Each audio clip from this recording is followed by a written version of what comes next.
शिवचंद्रमौळी फणींद्रमाथा मुकुटी झळाळी कारुण्य सिंधू भवदुःखहारी तुझवीण शंभू मज कोण तारी. रामकृष्ण हरी.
रूप पाहता लोचनी सुख झाले हो साधनी, सुख झाले हो साधनी, सुख झाले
मनोरेणुयात ठोकडा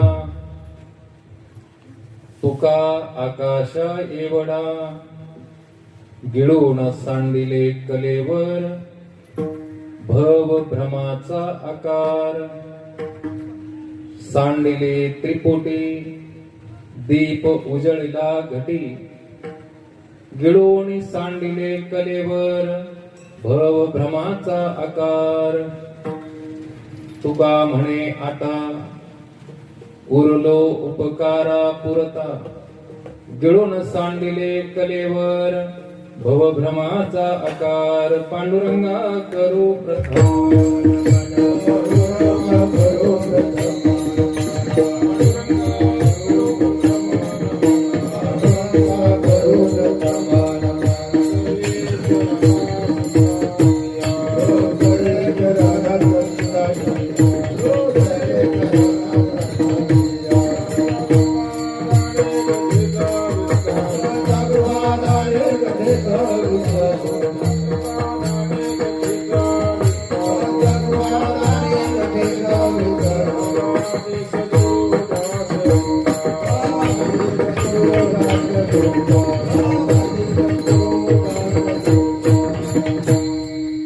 नमो ज्ञानेश्वरा नमो ज्ञानेश्वरा निवृत्ती उदारा सोपांडेवा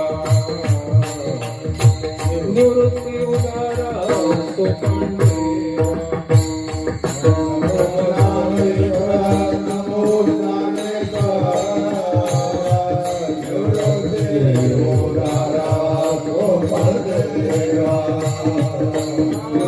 निवृत्ती उदारा सोपांडेवा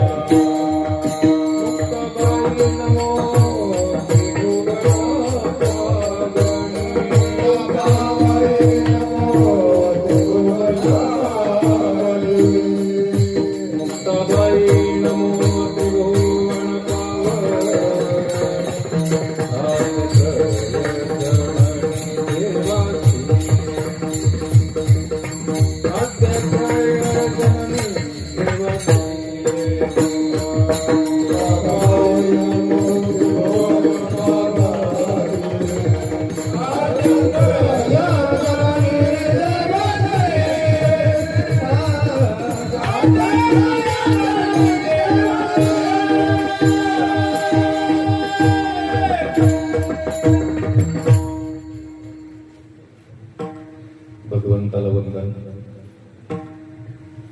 भगवत स्वरूप आपणा सर्वांना प्रणाम. भगवान आदिनाथांचा तीर्था नारळी सप्ताह वर्ष 62 आणि आपल्या देवळाली प्रवरा या ठिकाणी हे वर्ष 5वं.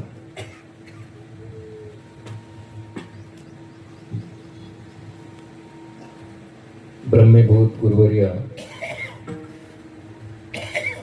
रघुनाथ महाराज उमरेकर यांनी प्रारंभ केलेला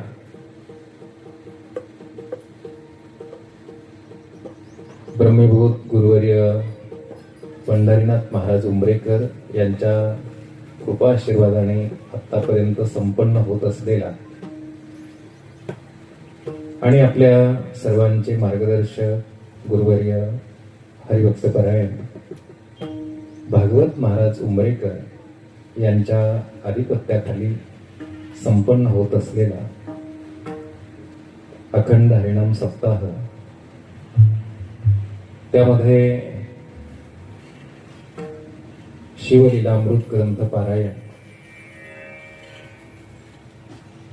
गुरुवर्य हरिभक्तीपरायण किसन महाराज पाठक यांच्या रसाळवाणीतून संपन्न होत आहे. आणि या नामजप यज्ञ सोहळ्यामध्ये सकाळीही कीर्तन आहे आणि सायंकाळी पण कीर्तन आहे. आज आपला सप्ताहाचा दुसरा दिवस आहे.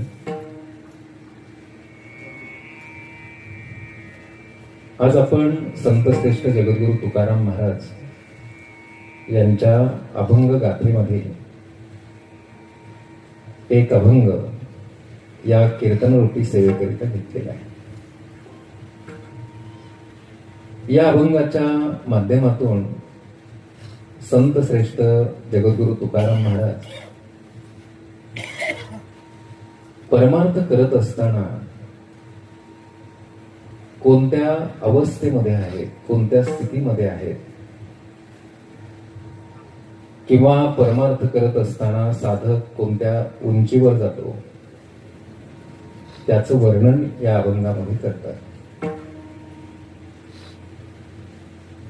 आपण प्रपंच आणि परमार्थ अशा दोन विषयाचं चिंतन करण्याचा प्रयत्न केला तर आपल्या प्रपंचाचा जो प्रवास आहे तो दृश्य आहे, जे डोळ्यांना दिसणारा आहे. हे माझं घर आहे, हा माझा परिवार आहे, हे माझं गाव आहे, अन्य अन्य. परमार्थाचा जो प्रवास आहे तो अदृश्य आहे, म्हणजे अंतरंगाचा आहे. आणि हा परमार्थाचा जो प्रवास आहे, एकदा तो साधक त्या परमोच्च अवस्थेला पोहोचला की त्या अवस्थेचं वर्णन वाणीनं करता येत नाही. ही मोठी अडचण आहे. आपल्या अनुभव अमृत ग्रंथामध्ये माऊली म्हणतात, किंबहुना श्री निवृत्ती ठेविलो असो जये स्थिती, ते काय देऊ हाती वाचेचिया. सद्गुरु निवृत्तीनाथांनी आम्हाला ज्या स्थितीमध्ये ठेवलंय तो अनुभव वाचेनं सांगता येण्यासारखा नाही. तरी पण ही संत महात्म्य असे आहेत की तो आपल्याला आलेला अनुभव शब्दामध्ये आपल्या समोर मांडतात. या कारणे मी बोलेन,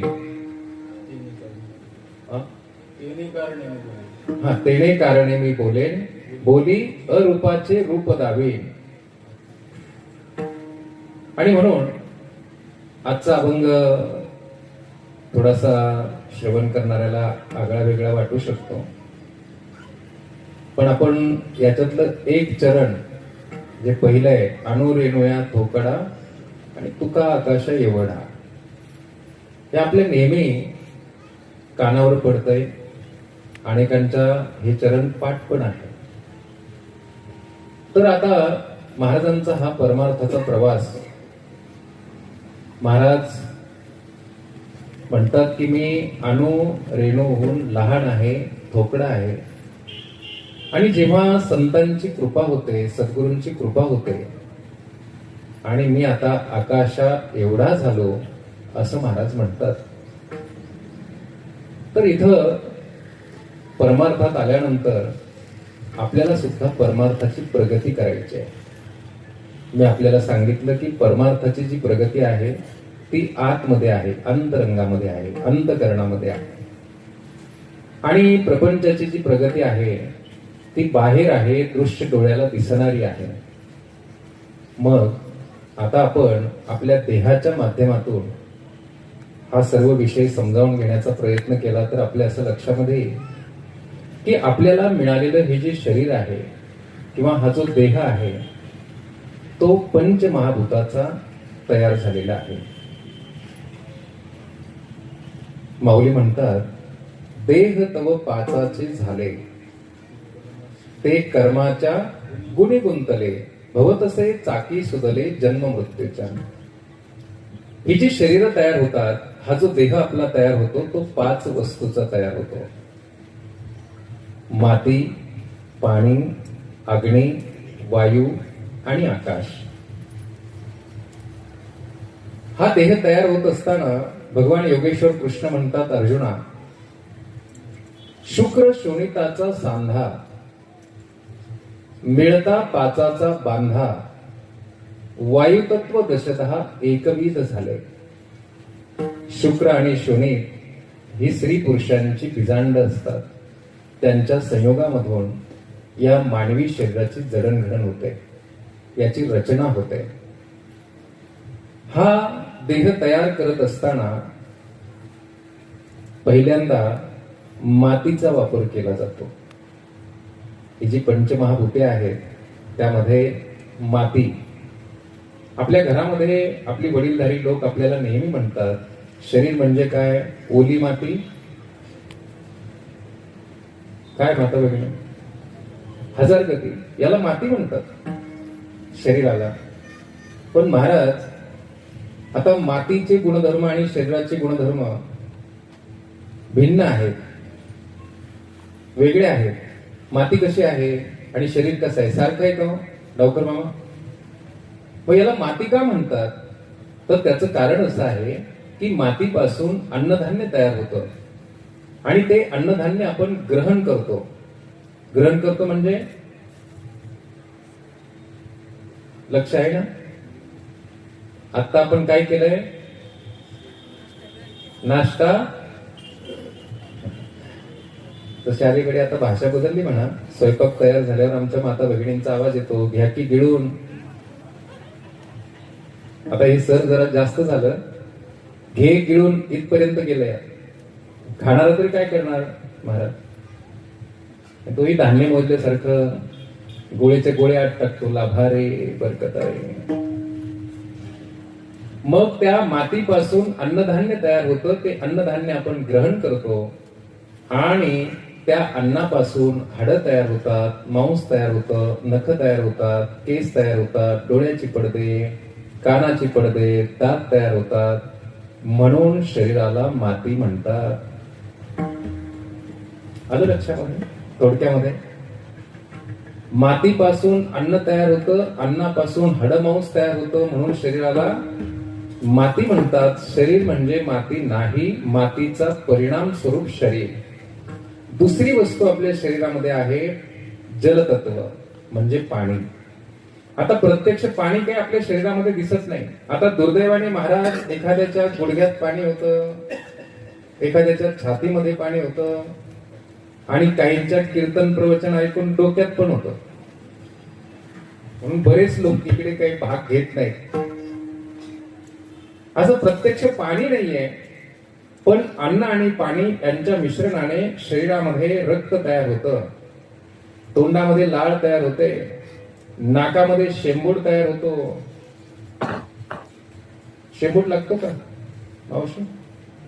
हा, लागतो का? आता काय उत्तर द्यावं? लागतो म्हणावं तर काय खिरीत टाकायचा? आमचे कीर्तनकार सांगत असतात. नाही म्हणावं तर काय सांगायचं? तोंडामध्ये लाळ लागते की नाही? अन्न पचनासाठी तसं शेंबूड पण लागतो. कशाला? आता आपण हे सगळी झाडलोट करतो, खकाणा उधळतो, रस्त्याला धूळ उडते आणि या हवेमध्ये खूप जीवाणू असतात सूक्ष्म, ते डोळ्याला दिसत नाही. मग सांगळे महाराज, ही धूळ, खकाणा आणि ते जंतू त्या शेंबडाला चिटकतात, ते आत जाऊ देत नाही. आत जर गेले तर आपण आजारी पडतो ना. मग त्याचा होतो मेकुड तयार. मग बसले बसले काही माणसं असं, फार वाईट नाही वाटून द्यायचं बरं का महाराज. नाही कळलं तुम्हाला हे? अहो, भगवंताने काय केलंय? या शरीराची पॅकिंग चांगली केली, माल सगळा खराब भरलाय. इथे अनेकांची फसगत होते, लक्षामध्ये ठेवा. माऊलींनी या शरीराला घोंगडी म्हटलंय. घोंगडी प्रकरणामध्ये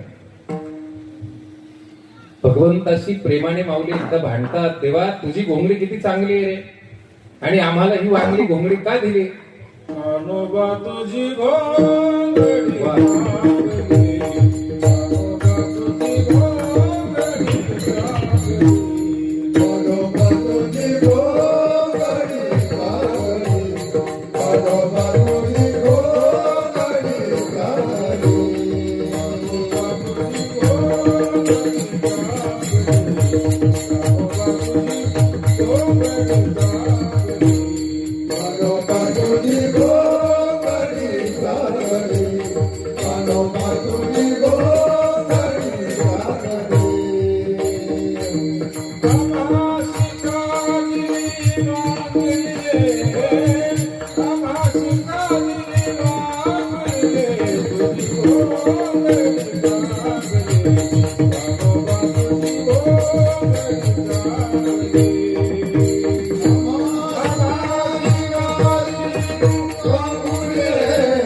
षडगुण गोंडे रत्न चढित तुझ श्याम सुंदरा शोभली रे. आपली घोंगडी कशी आहे?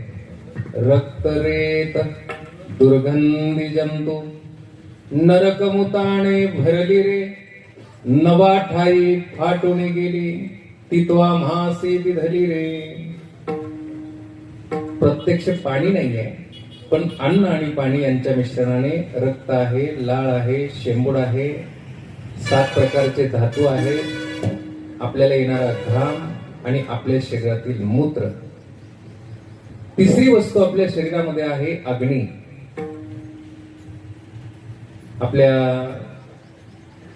आता गॅसची टंचाई असल्यामुळे लाईटवरच्या शेगड्या, इंडक्शन पाहिलेत का नाही? त्याचा इस्तव दिसत नाही, म्हणजे शेगडी लाल होत नाही आणि त्याच्यातून अग्नीच्या ज्वाला बाहेर पडत नाही, पण चहा शिजतो सपाट भांड्याची शेगडी.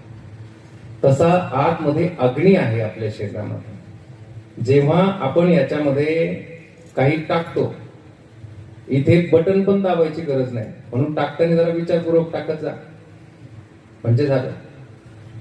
आता आम्हाला शाळेतच असं शिकवतात, संडे होया,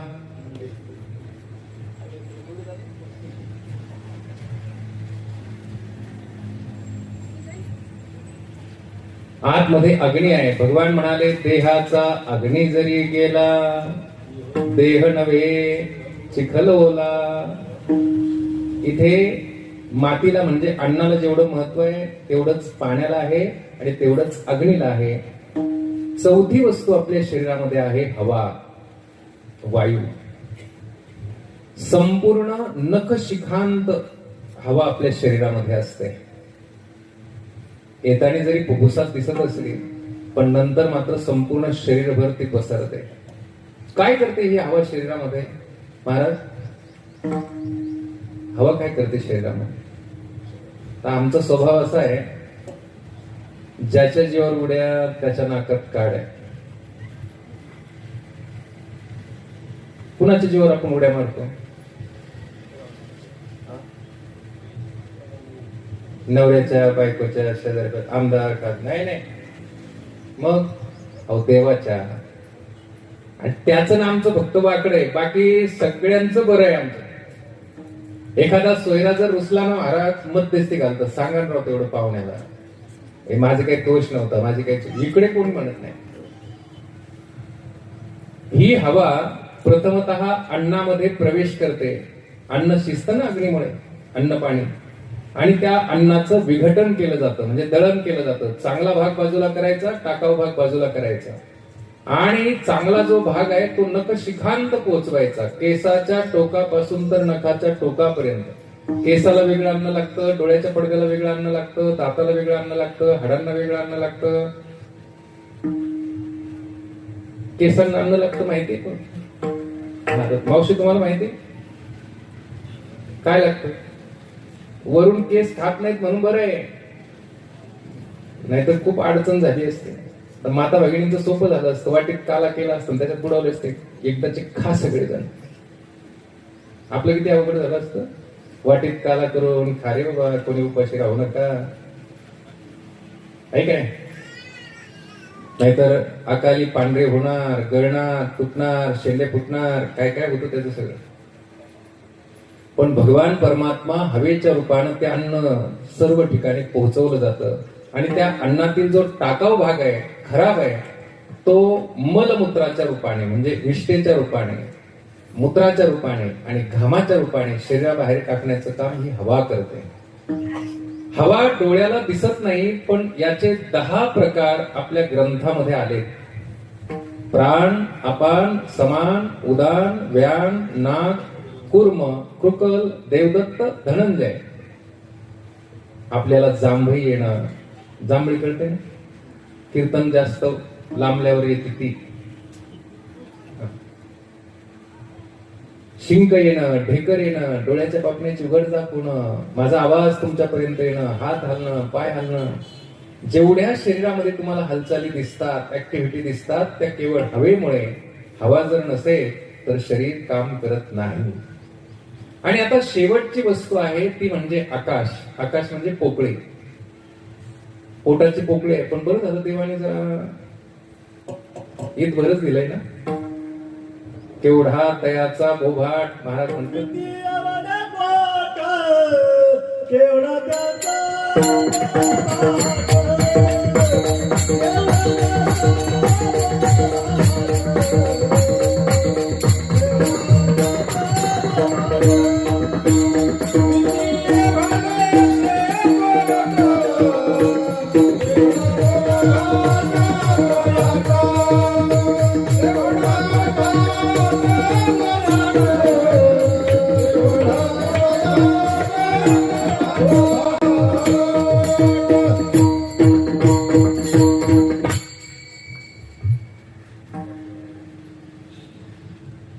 जर जनावर एवढं पोट असतं मग महाराज कोणाला विचारलं कशासाठी, होय पोटासाठी एवढं लागतं.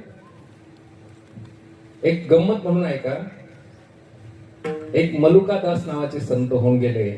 ते असं म्हणतात, पंछी करेना काम. गंमत म्हणून आहे का, नाही तर आम्हाला तेच लागते. चुकीचा अर्थ घेतात. आजगर करेना चाकरी, दास मलुका कह गए सबके दाता राम. सकळ जीवांचा करीतो सांभाळ, तुझ मोकलील ऐसे नाही. बरं झालं लहान आहे, पण ते भरतच नाही माणसाचं पोट. काय असं म्हणतात, वाघाने जर पोटभर खाल्लं आणि त्याच्या समोरून तुम्ही गेलात तर तो डोळे उघडून पाहत नाही. प्रयत्न करून पाहू नका. तो वाघ आहे, इथं माणसाचा काही भरोसा नाही. पोटाची पोकळी आहे, फुफ्फुसाची पोकळी आहे, 72,000 नाड्या आहेत आतमध्ये हे पदार्थ वाहून नेण्यासाठी. आयुर्वेदामध्ये आपण इडा, पिंगला, सुषुम्ना, चंद्रनाडी, सूर्यनाडी आणि 10 दरवाजे आपल्या शरीराला आहेत. इस बंगले को 10 दरवाजे, बीच में पवन का खंबा, आवत जावत कोई नहीं देखा, ये तो बड़ा अचंबा. बंगला खूब बनाया बे, अंदर नारायण सोया. बंगला खूब बनाया बे, अंदर नारायण सोया. 10 दरवाजे, 2 डोळे, 2 कान, 2 नाकपुड्या, 1 मुख. मी मोजून ठेवलेले, तू मोजले का? बसले बसले कशाला त्रास एवढा आहे काय? परत 7 झाले. परत एकदा विचार करून पहा. खालच्या भागामध्ये 2 दरवाजे, उपस्थ आणि गुद. आणि 10वा जो दरवाजा आहे त्याला म्हणायचं ब्रह्मरंध्र. बाळ जन्माला आल्यावर त्याच्या डोक्यावर इथे एक खड्डा असतं की नाही, काळू माता भगिनींना, इथे खड्डा असतं, याला म्हणायचं ब्रह्मरंध्र. आपल्या ऋषीमुनींनी आपल्या शरीरामध्ये जो मेरुदंडाचा भाग आहे, म्हणजे पाठीचे मणके आहेत ना, तर तिथे जे माकड हाड आहे ना, तिथून काही चक्राची कल्पना मांडली. कल्पना म्हणजे असे चाक किंवा चक्र. आता तुम्ही म्हणा आम्ही काही चक्रावरून गेलो, यांचं काय चक्राचं काय? अहो ते चक्रातून सोडवण्याकरिताच मांडले ना हे. मग हे प्रपंचाचे जे चक्र फिरतात ना इकडे, त्याच्यातून सुटायचं असलं तर हे चक्र समजून घ्या. मूलाधार, स्वादिष्ठान, मणिपूर, अनाहत, विशुद्ध, आज्ञा आणि इथे ते सहस्रार, त्याला म्हणायचं ब्रह्मरंध्र. असं हे 5 वस्तूचं शरीर आईच्या उदरामध्ये तयार होतं. याला 6-7 महिने लागतात आणि मग या शरीराची रचना पूर्ण होते. आणि 6व्या-7व्या महिन्यामध्ये त्या दशमद्वारामधून, म्हणजे या ब्रह्मरंध्रामधून जीव म्हणजे आपण आतमध्ये येतो. असं आपलं येणं आहे. आणि जाणं कुठे जायचं? सप्त झाल्यावर घरी, काला झाल्यावर का आला का? अहो गेल्यावर लोक म्हणतात तो डोळ्यातून गेला, कानातून गेला, नाकातून गेला, तोंडातून गेला. कधी उपस्थ आणि गुद त्याच्यातून पण जीव जातो. आणि हरिभक्ताचा जीव पुन्हा ब्रह्मरंध्रातून जातो. म्हणून प्रपंचाची प्रगती जर झाली तर प्रापंचिक लोक शाबासकीचा हात कुठे देतात? प्रपंचात एखाद्याने प्रगती केली तर शाबासकी कुठे देतात? पाठीवर. आणि परमार्थामध्ये एखाद्याने प्रगती केली तर शाबासकीचा हात कुठे देतात? लावणीया हात कुरवाळीला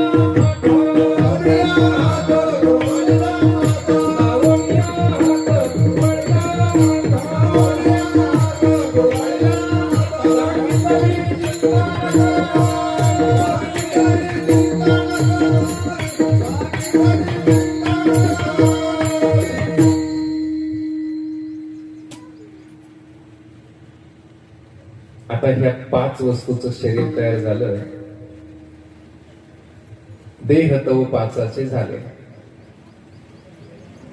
पण आता ह्या 5 वस्तू जर आपण विचारामध्ये घेतल्या, ही पंचमहाभूते. माती बोलते का कोणाबरोबर? बोलत नाही. पाणी, पाण्याकडे आपोपर भाव नाही, बोलत बी नाही.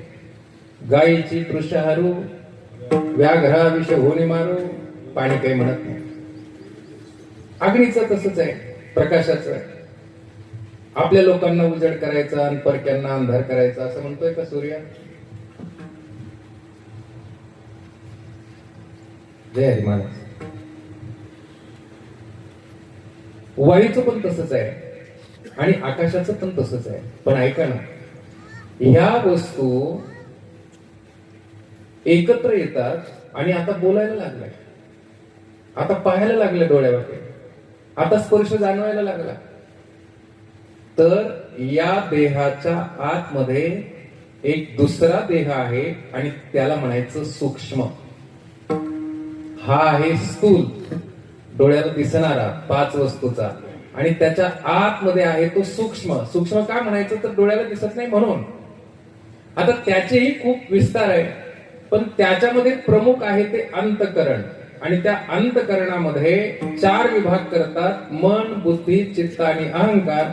त्यातलं मन आहे प्रधान, आणि त्या मनामुळे हे शरीर या ठिकाणी काम करतंय. ही पंचमहाभूते या ठिकाणी काम करतात. आता इथे बसल्या बसल्या मनाने ठरवलं, आता देह बसलाय कीर्तनामध्ये, आणि मनाने जर ठरवलं तर आमचे कीर्तनकार सांगतात ना, कुलूप लावलं का नाही. तो सांगण्याचा भाव तोच असतो, पण आपल्या लक्षात येत नाही त्यावेळी.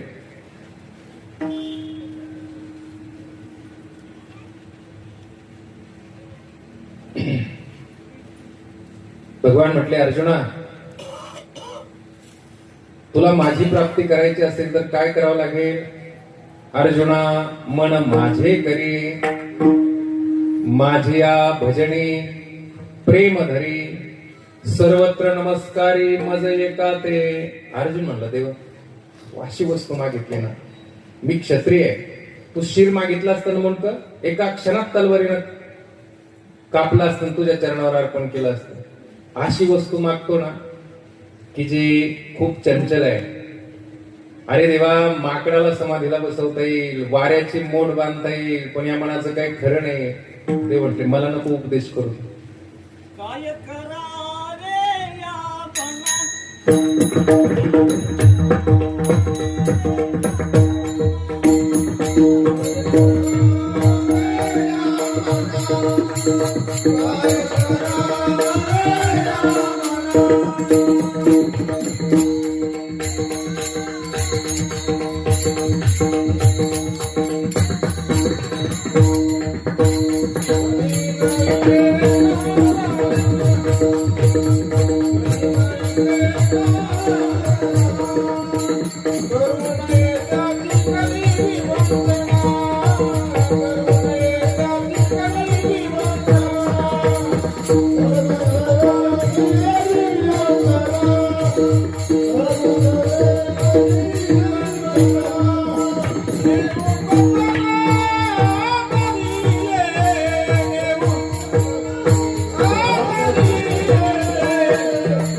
Hola,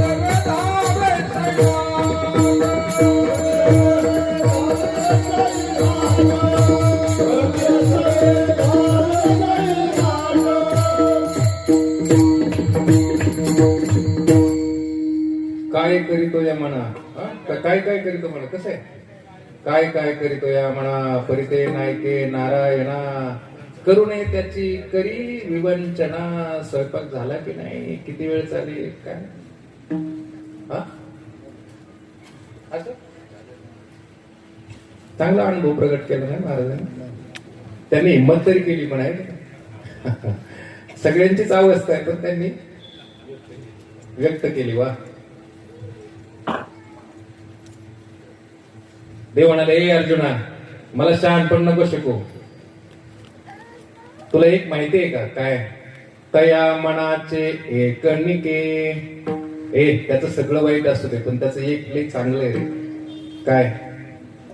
जे देखलिया वस्तूच्या ठाया सोके. बरोबर कसं आहे? गोडीच्या पाठवेत असू शकतो. आता काय आहे की नाही, वस्तूच्या किंवा गोडीच्या. बरं,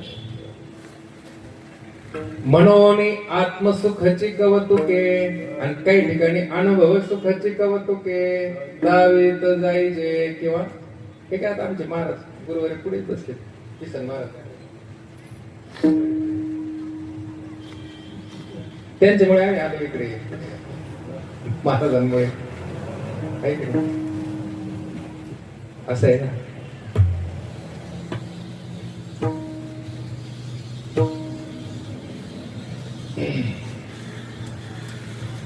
एक चांगलं आहे त्याचं. एक काय? त्याला जर एखादी गोष्ट आवडली, एखादा विषय आवडला आणि ते जर सोकलं, मग काही केलं तर ते काय त्या गोष्टीला सोडत नाही. लाजावले म्हण लागलीचे.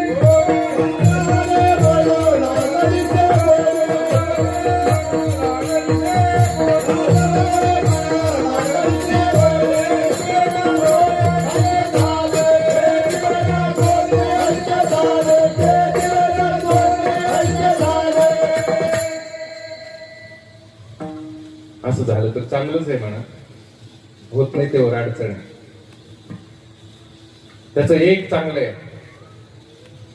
म्हणून आत्मसुखाची कवतुके किंवा अनुभव सुखाची कवतुके दावीत जाईले. अर्जुन म्हटलं, देवा बरं, माझ्या म्हणण्यानुसार ते मनाचं सगळं वाईट आणि तुझ्या म्हणण्यानुसार एक चांगलं, पण मला एक सांग ना, हे मन मनानेच का भर करत, त्याला कोणी चालवणार आहे रे? आहे गंमत. हे मन जे संकल्प विकल्प करत, ते कधी चांगला विचार करतं, कधी वाईट करतं, त्याला कोणी चालवणार आहे का? ते मनानेच करतंय तसं. देव म्हटले त्याला पण कारण आहे आणि त्यालाच म्हणायचं कारण देह. विठाला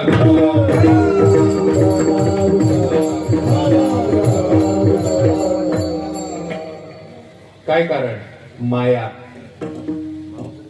माया म्हणजे अज्ञान, भ्रम. सूर्य उगवतो आणि मावळतो, खुरपी महाराज खरं का खोटं?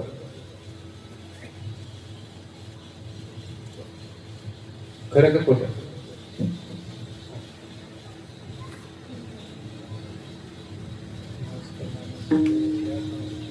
माता भगिनींना तुम्ही एसटी तुम्हाला मोफत आहे का अर्ध आहे? कसं आहे?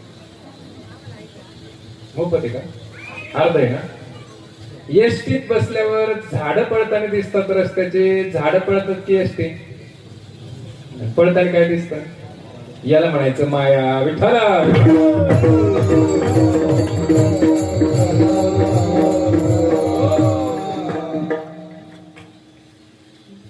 अर्जुन म्हटलं, देवा ठीक आहे बाबा, आता ही पंचमहाभूते मनामुळे काम करतात, मन मायेमुळे काम करतं, म्हणजे कारणामुळे, कारण देहामुळे. या मायेला कोण चालवतं रे? भगवान म्हटले त्याला महाकारण आहे. महा मोठं. मोठं म्हणजे ब्रह्मकारण. विठाला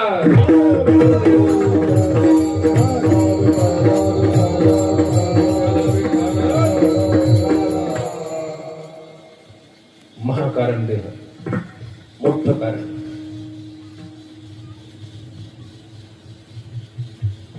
आणि अर्जुन म्हटलं मग देवा ते ब्रह्म कुठे आहे? भगवान काय म्हणतात ऐका. एरवी सर्वांच्या हृदय देशी. भगवंताचा कायमचा पत्ता लिहून घ्या.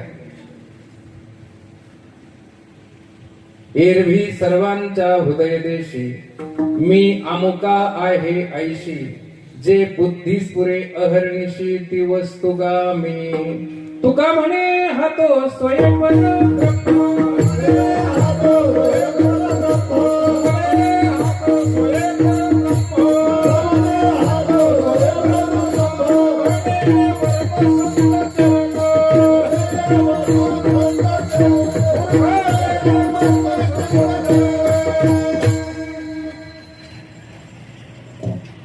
हे पहा, ही पंचमहाभूते, हा स्थूल देह काम करतोय सूक्ष्म देहामुळे, सूक्ष्म देह काम करतोय कारण देहामुळे, आणि कारण देह काम करतोय महाकारण देहामुळे. म्हणजे ब्रह्मामुळे म्हणजे भगवंतामुळे माया काम करते, मायेमुळे मन काम करतं, आणि मनामुळे ही पंचमहाभूते काम करतात. मग आता आपण या देहाचा विचार केला तर या देहाला चालवणारा कोण आहे? काय जांभळी काय नाही, आत्ताच देऊ नका, स्वयंपाक तर होते राव. नाही ना, कोण चालवते ह्या देहाला? मन चालवतं. मनाला कोण चालवतं? माया. आणि मायेला कोण चालवतं? ब्रह्म. आणि ते ब्रह्म कोण आहे? आपण आहोत. आणि कधी करणार? या मंडपात आल्यावर. याच्यासाठी मंडप आहे, याच्यासाठी सगळी व्यवस्था आहे मी हा कोण करावा विचार. इथे आपली पंचायत करायची, प्रपंचामध्ये दुसऱ्याची करायची. किती लेकर बाळ आहे तुम्हाला? इथे नाहीये, काही करतात इथे, पण त्याला नाही दिला जात. काय करणार महाराज? आहे की नाही? करतात की नाही?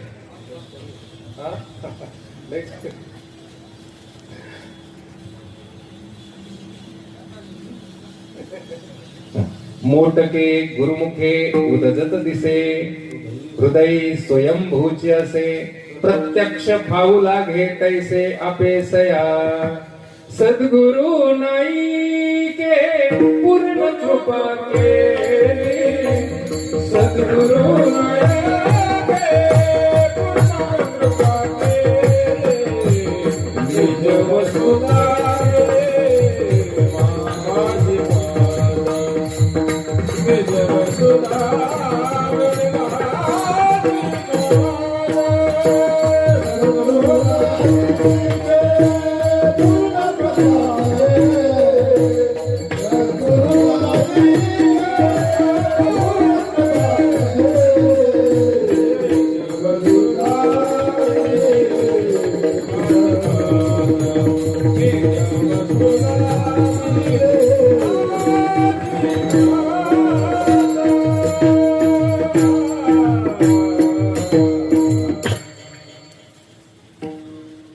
जे साधक मंडळी जगद्गुरु तुकाराम महाराजांचं कीर्तन ऐकण्याकरिता आले होते, त्या साधकांना महाराज म्हणाले,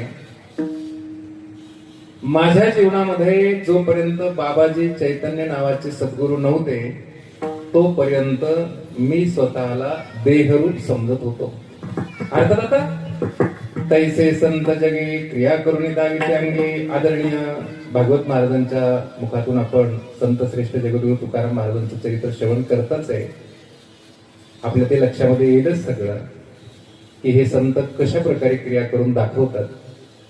वास्तविक त्यांना याची काही गरज नाहीये, पण भगवान म्हणाले देखे प्राप्तार्थ झाले. ते निष्कामता पावले. परी तयाही कर्तव्यासे उरले. लोकाला घी ज्ञानियाच्या ठाई काहीच करणे. चौथ्याच्या ठाई पण आपल्यासाठी. आणि म्हणून महाराज म्हणतात की देहाच्या संबंधाने जर विचार केला तर मी अणु आणि रेणू याच्यापेक्षा अत्यंत लहान आहे देहाचा जर विचार केला तर. पण एकदा सद्गुरू भेटले आणि आपल्या स्वरूपाची ओळख झाली की आपण आकाशा एवढे आहोत. अभंगाच्या पहिल्या आगरे रोया तो कडा आगरे रोया तो कडा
परमार्थामध्ये पाठक महाराजांनी सांगितलं की इथे आपण आकाश एवढे आहोतच.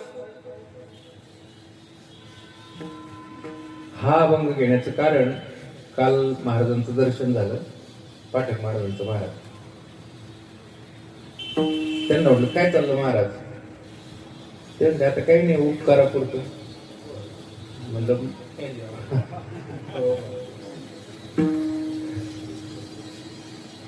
आता राहिलेली जेवण काय. आता खरं सांगू का तुम्हाला महाराज डावकर महाराज, परमार्थात आलं तर उपकारापुरतं उरता येतं आणि प्रपंचात जर राहिलं तर बोज होतो इतरांना. असं आहे. उगाच अनाथ आश्रम वाढून नाही राहिले तिकडे. अनाथ नाही त्याला काय म्हणतात, वृद्धाश्रम. अनाथच आलं.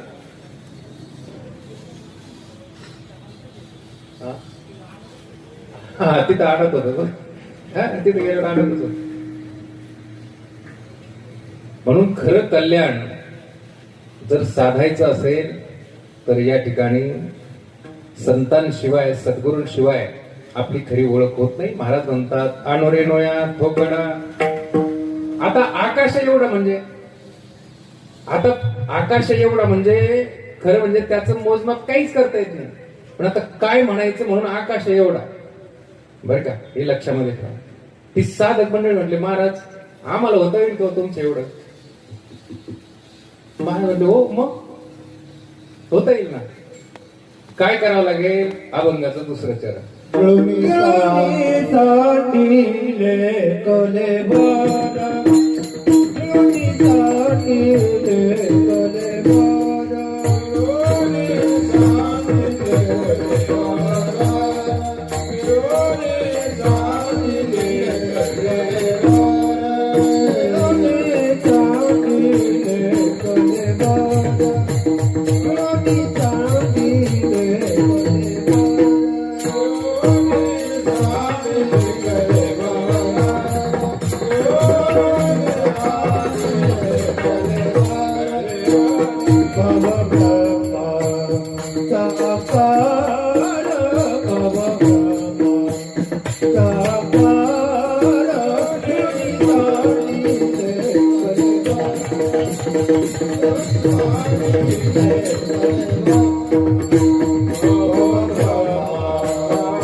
गिळोणी सांडलेले कलेवर.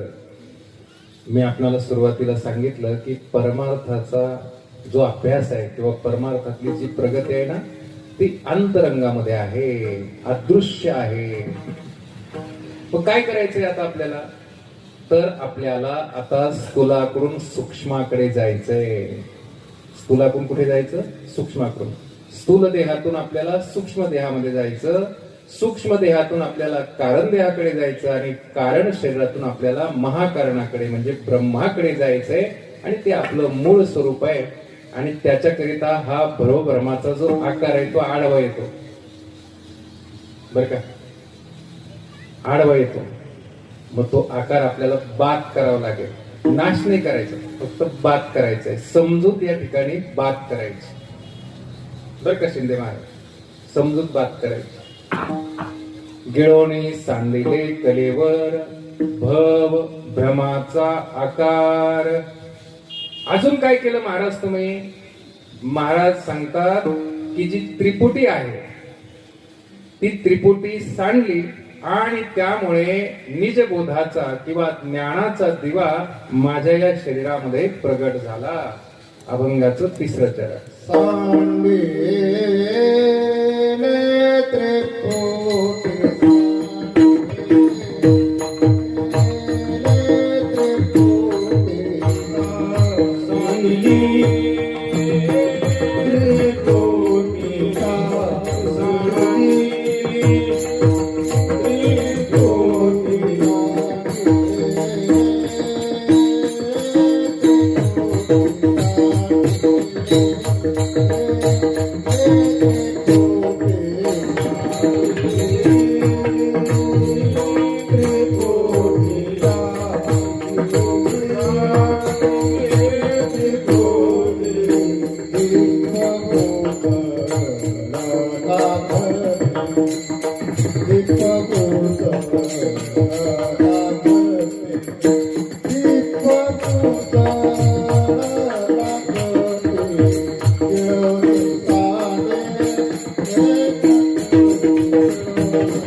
विठोबार कुमारी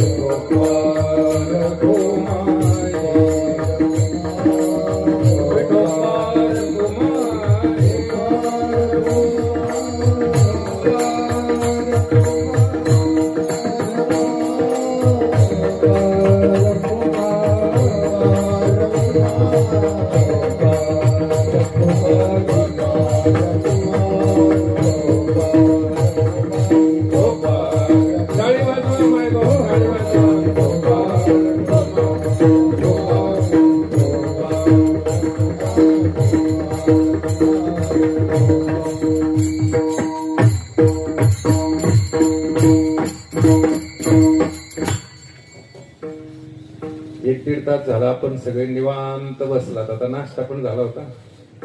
निदान आता थोडं अन्न ग्रहण करायचं काम करावं लागेल. थोडे हात वर करा, जास्त नका, थोडे थोडे करा.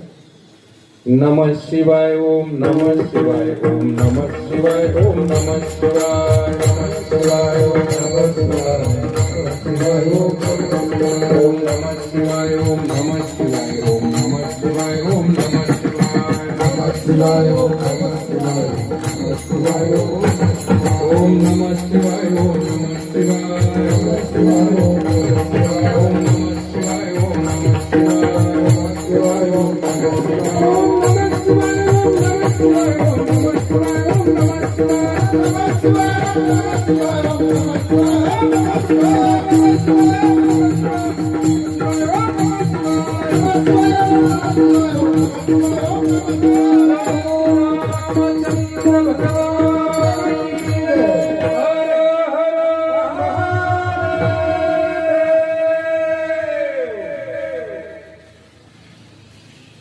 आपण आकाशा एवढेच आहोत, पण त्रिपुटी सांडावी लागेल. आता अनेक त्रिपुटे आहेत. ज्ञाता, ज्ञान आणि ज्ञेय, ध्याता, ध्यान, ध्येय. एखादी घेऊ समजून आपण. आता आपण परमार्थ करायला लागलो. आपण आहोत साधक. जो परमार्थाची वाटचाल करतो त्याला काय म्हणायचं? साधक म्हणायचं. आणि परमार्थामध्ये आल्यानंतर तो जो काही अभ्यास करतो, ध्यानधारणा करतो, नामस्मरण करतो, पारायण करतो, त्याला म्हणायचं साधना. आणि भगवंताची प्राप्ती करायची आणि ज्याला होते त्याला म्हणायचंय सिद्ध. एथ साधकाचे सिद्ध झाले. पण साधक व्हावं लागेल. आता एकदा सिद्ध अवस्था प्राप्त झाली की मग साधक आणि साधना राहत नाही. काम नाही, काम नाही, झालो पाही रिकामा, करू फावल्या त्या चेष्टा. अर्जुन म्हणलं तेव्हा काही शिल्लक राहत नाही, काही काम राहत नाही, भगवान म्हटली काही राहत नाही. तृप्ती झाली या जैसी, साधने सरती अपेसी, आत्मतुष्टी तैसी, कर्मे नाही. जो बरी अर्जुना तो बोधू भेटेना म्हणा, तव बरी यया साधना भजावेची लागे.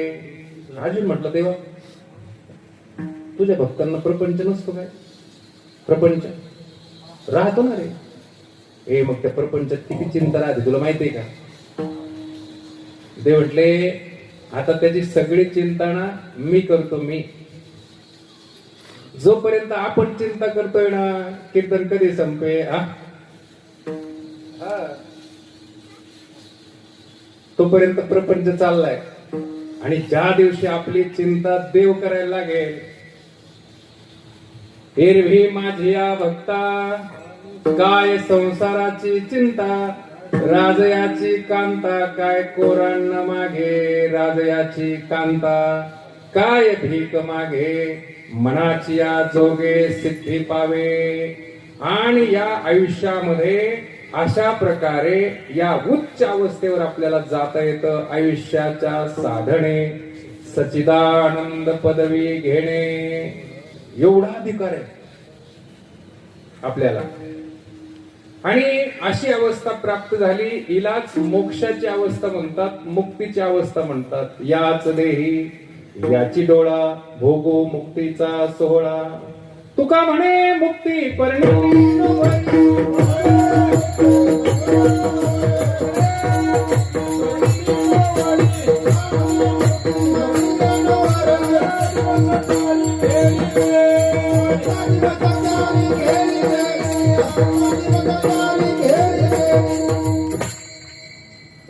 आता गावकर मामा आमचे, शिंदे महाराज, खुरपे महाराज, आता दिवस चारी खेळीमेळी, कारण आयुष्याच्या साधने म्हणून. नाहीतर या वयातल्या माणसांना विचारून पहा. सीताराम महाराज ते म्हणले आता काही खरं नाही राव. तुम्ही किती भाग्याचे. आमचे पाठक महाराज म्हटले मला बाबांची संगती मिळाली, रघुनाथ महाराजांची. काय भाग्याचे. आता इथे अनेक जण आहेत त्याच्यामध्ये. आमचे पेटी मास्तर बी. आता वयाच्या मनाने माझं बी ना स्मृती भविष्य होतो ना, तुम्ही भेटत नाही नेहमी नेहमी. पेटी मास्तर आता तीच तर तुमचं दिसतंय. नाव करू द्या तिथे. हा नाही आलं नंतर म्हणा.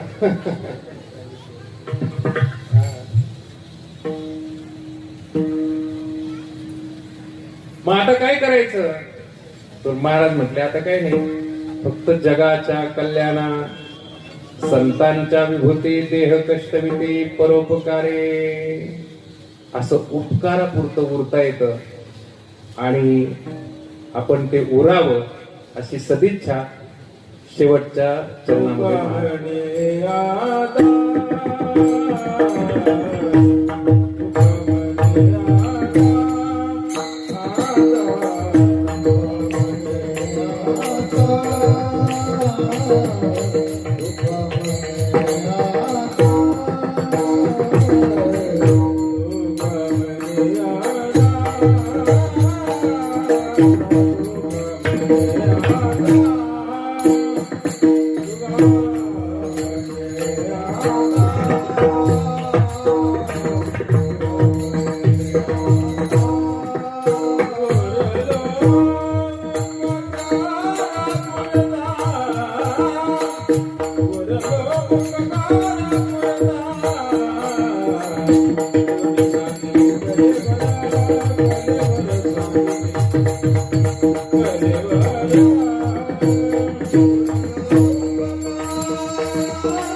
ज्ञानेश्वर माऊली